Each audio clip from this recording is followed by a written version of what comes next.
F means fails. Today me, Mikhail, and also we're gonna talk a bit about different companies which were kind of successful in their own countries, but they did completely bad in foreign businesses. So I think I'm gonna start first. So this is, hopefully you can see it well enough. Is it fine? Yeah? Okay, so this is Mattel company. Basically, what is it? Mattel is an American multinational toy manufacturing company founded in 1945 with headquarters in El Segundo and California. Well, the company has presence in 40 countries and territories and sells products in more than 150 countries. So you can see kind of, well, a big success with this company. By the way, this information came from What Does Mattel Mean 2019. Probably one of the most famous brand from this company is Barbie. So you can see a lovely picture right here. American toy maker Mattel closed its first flagship Barbie store, the House of Barbie in Shanghai, after 2 years struggling since opening in 2009. So basically that's what I'm going to talk about. I'm going to talk about how, why, and like what basically has happened with this company in China. Mattel invested over $30 million in the House of Barbie in celebration of the American iconic $50th anniversary. This is Forbes 2012. Coming to next. Well, basically, first of all, I think we need to speak about what is Barbie. What does it mean, Barbie? Why it is different why different cultures and different nations they understand the concept of Barbie in a different ways. So the concept is Barbie is not just a fashion-forward doll. She's also a lifestyle symbol and cultural iconic for girls and young women, at least in the USA. Analysis points to the fact that Barbie is a Western doll and is too sexy for Chinese girls. The reality is, so far, however, the Chinese girls actually like the blonde Barbie better than the localized Chinese Barbie called Ling. We're gonna talk about that a bit later. So basically, Ling is also a Barbie which was launched by Mattel, but it had dark hair and traditional Chinese costumes. So,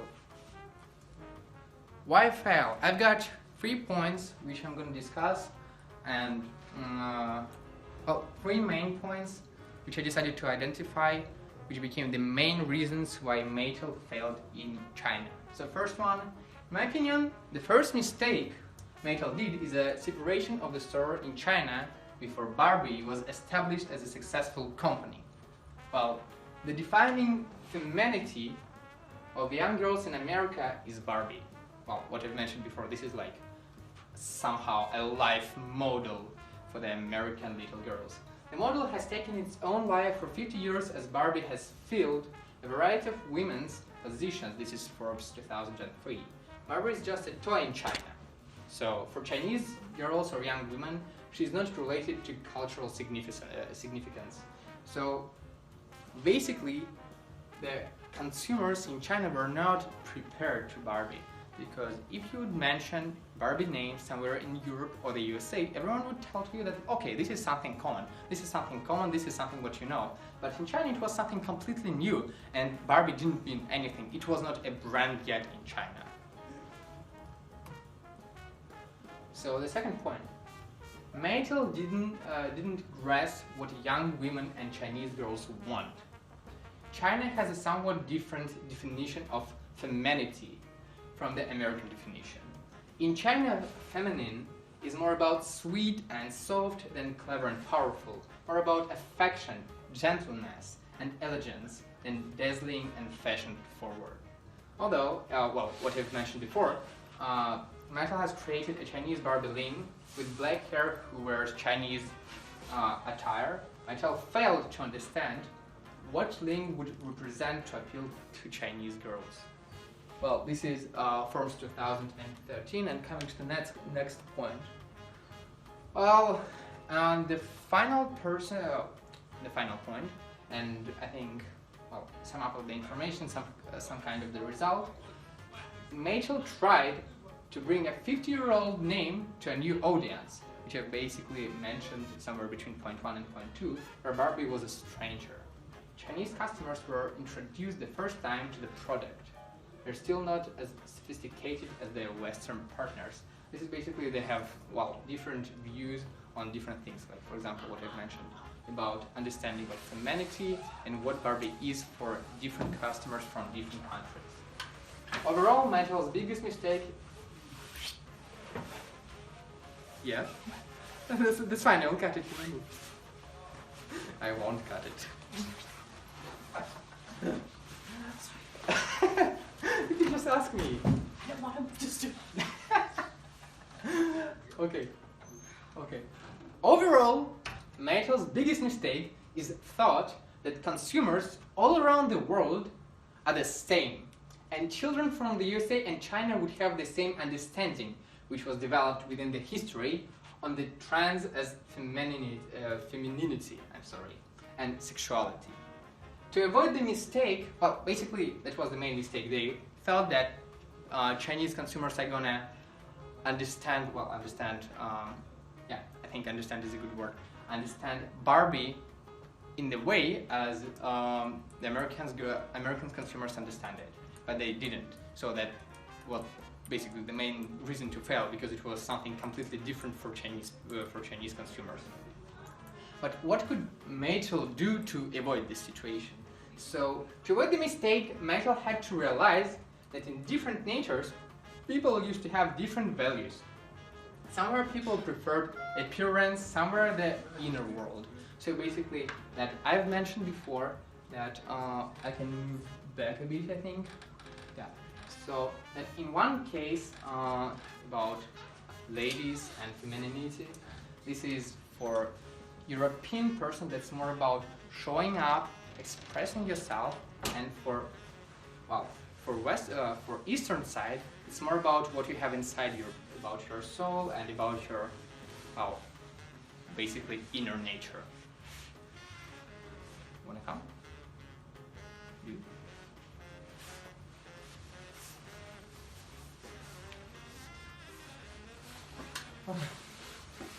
Well, a bit off topic.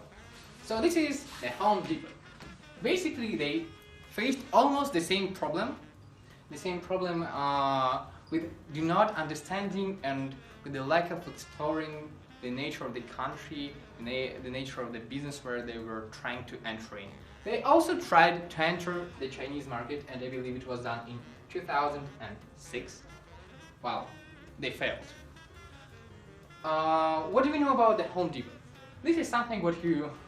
Oh, well, I think this is suitable enough to compare it with IKEA. That's basically what you buy, and you're gonna do that yourself. You're gonna create something you can, like, chair, table, or something like this. Well, this is the thing. They've expected that the Home Depot is gonna make the same impact in China. So that's it's almost the same amount of middle and high class within these two countries. And what could go wrong in this situation? Basically, well, the main problem that in the country where the labor force, well, where you don't really have to pay that much for a person to do something for you, it was kind of unusual, well, and not really relevant to present something which you'll have to do by yourself. It is way easier to pay not a lot of money for a person who's gonna do something for you. So that also was the reason why Home Depot failed. Basically, the company didn't explore the business side of Chinese economy, like not the business side of Chinese economy, basically the patterns in the economy, and they didn't find out that this is just not really common in China. There are not really common things like Home Depot where you have to do something by yourself. So basically, I've already said what has happened with the Mattel company. I've just got some proofs. I've just got proofs of what has happened. As I've mentioned, that the fail has happened in 2009, and well, let's hope, yeah, that's good enough. As you can see, this is 2010. We can more or less imagine that 2009 is going to be somewhere here, and this is exactly what we have got here. A small drop in terms of Mattel price for change, Hasbro, well, this is like just other companies which we're comparing with, but we're interested really in this blue graph. And to make it a bit easier, this is by the way the Motley Fool 2017. This is the same graph. A metal PS ratio TTM. Yeah, I think that's basically the same graph, which represents the same decline in the metal PS ratio in 2000 to now, because this is 2008, this is 2010, 2009 supposed to be somewhere here. And what is what is TTM? An official, on a financial statement, TTM stands for trailing 12 months. It tells the reader that the numbers of the statement reflect information from the preceding 12-month period ending on the last date of the month on the statement date. This is, well, Tron.com 2017, and the graph is also from the Motley Fool 2017. So basically, yeah, I've proved my point that the situation actually has happened, that the company somehow failed at that year. So I'm going to be talking about KFC with the case study of Israel. So Kentucky Fried Chicken is a global chicken brand with a rich decades-long history of success and innovation. It all started with one cook, Cornell Harland Sanders, who created a finger-licking good recipe more than 75 years ago. A list of 11 sheet herbs and spices scratched out on the back of his kitchen door. Today, we still follow his formula for success, with real cooks breeding and freshly preparing our delicious chicken by hand in more than 23,000 restaurants in over 135 countries and territories around the world. Okay, so what does Kentucky Fried Chicken contain? In the midst of all these ingredients, we can see that it contains milk, wheat flour, and different types of dairies in it. So this was one of the main reasons why Israel didn't allow or take KFC chicken in the country, because I'll talk about that later. Okay. So why did KFC fail in Israel? KFC intentionally ignored a centuries-old Israeli tradition.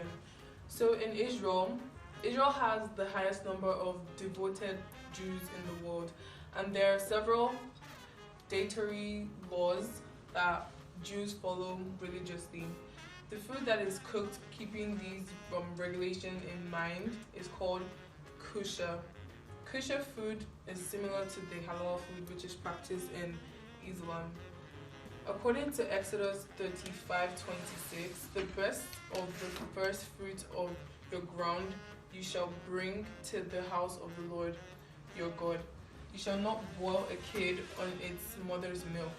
This is a religious law followed by the Jews that states that meat and dairy should never be mixed while cooking. And as we all know, KFC does that every single day around the world.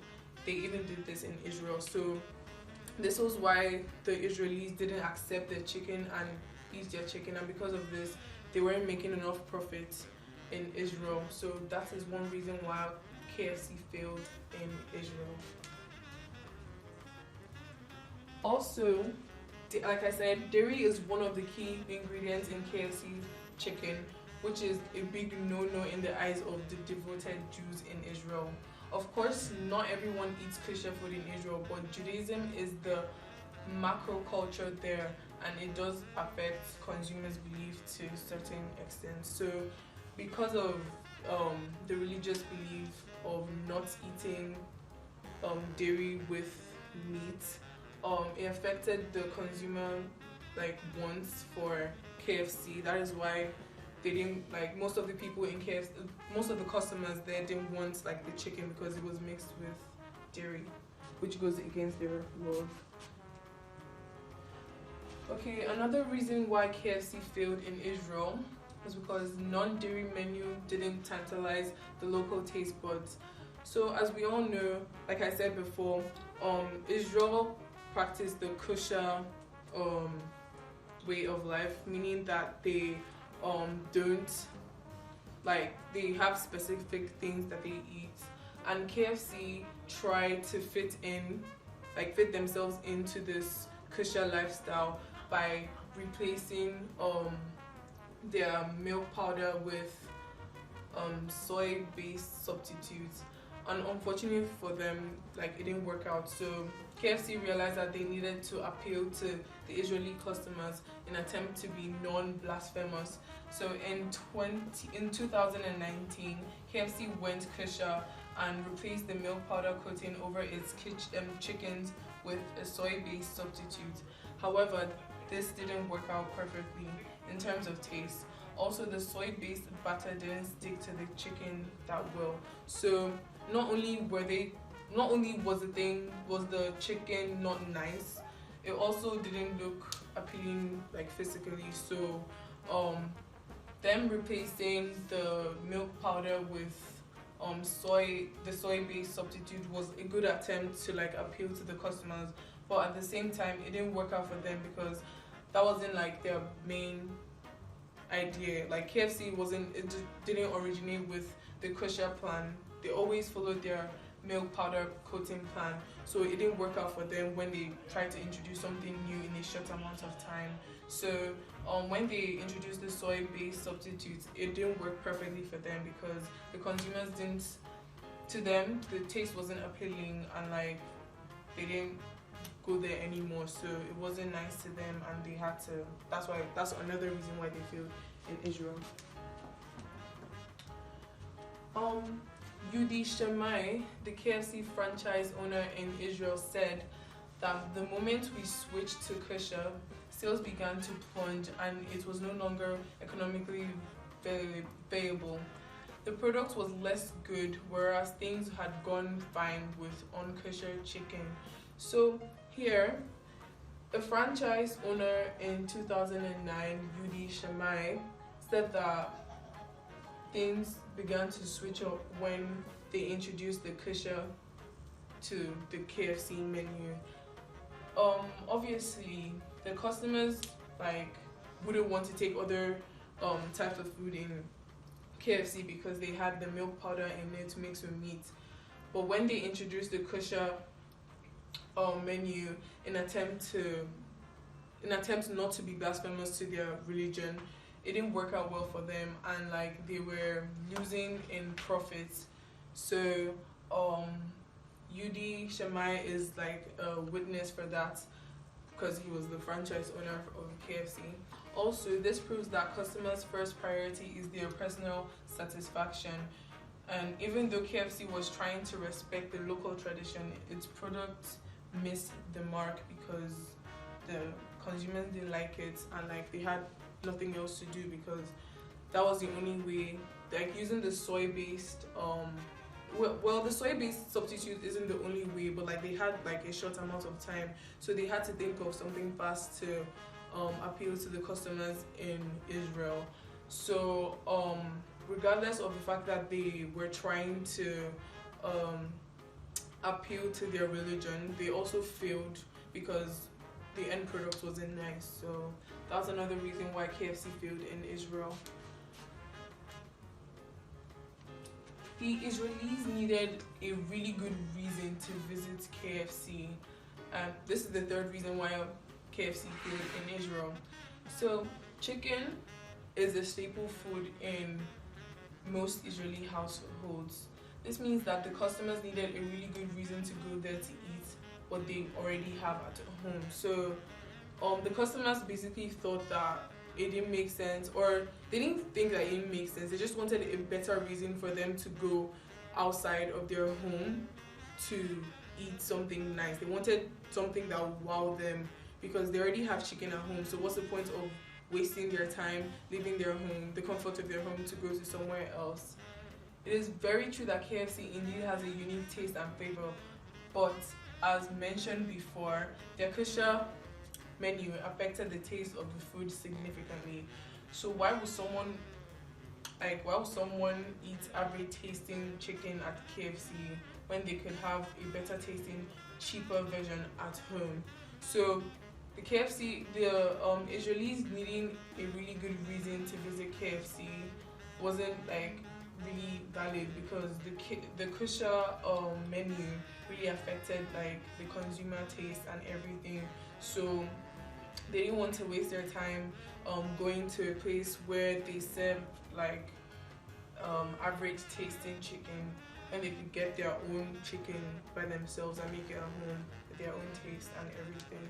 To summarize it all, the information above, we can clearly see the pattern that both companies didn't do enough research to identify the cultural differences.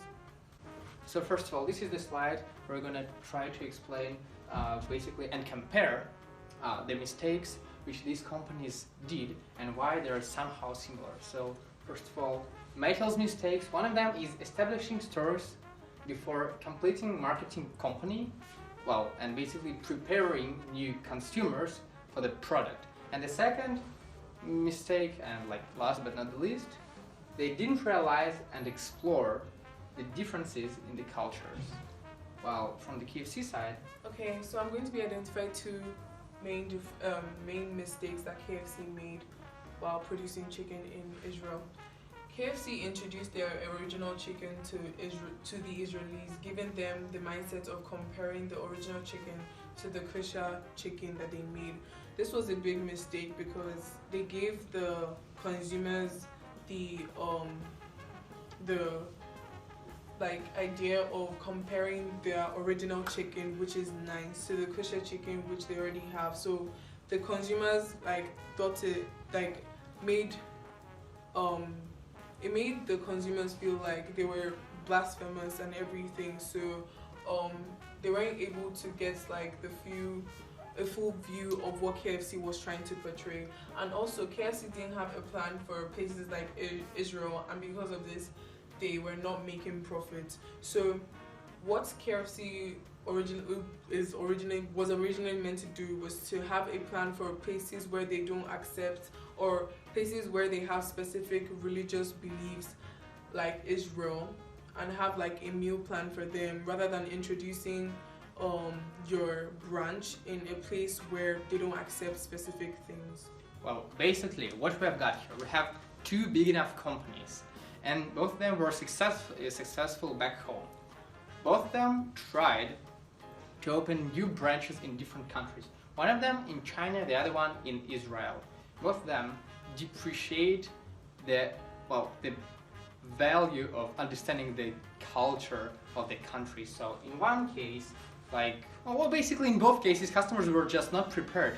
The companies expected that the consumers from different countries are going to react exactly the same as they've reacted back home. But they have their own views, they have their own tastes, they have their own opinions, and sometimes based on the history and how basically different countries were developing with the times, they're completely different. And the thing, if you're a great big company, if you can sell something using one strategy in the USA, this strategy might completely not work in China. Exactly the same thing with KFC.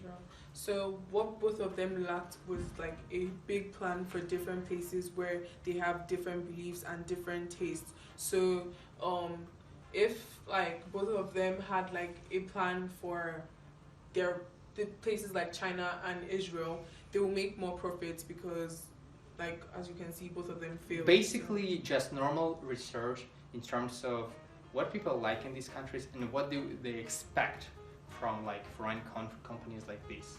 What should they offer to them? So I think that's it. Just bibliography part. This is for mine part. This is for KFC part. So yeah, yeah, that's it. Thank you very much for attention. Thank you, Mr. Chow. Thank you very much. Bye bye.